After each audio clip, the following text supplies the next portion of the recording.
Appuntamenti in agenda per martedì 6 febbraio. Torna al mercato agricolo e delle autoproduzioni a Sassi Levante. Dalle 9 alle 13 in via Nazionale, nella zona del Tannino, si potranno acquistare prodotti del territorio a chilometro zero. In attesa del Carnevale, fino al 12 febbraio ogni pomeriggio dalle 16:30, la Ludoteca Comunale di Santa Margherita Ligure organizzerà attività con realizzazione di maschere e trucca bimbi.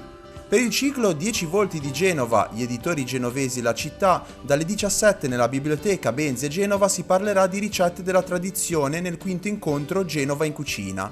L'evento prevede la traduzione simultanea in lingua dei segni. Di vita non si muore è il titolo del docufilm sulla vicenda di Carlo Giuliani che verrà proiettato dalle 21 nell'area archeologica dei Giardini Luzzati a Genova.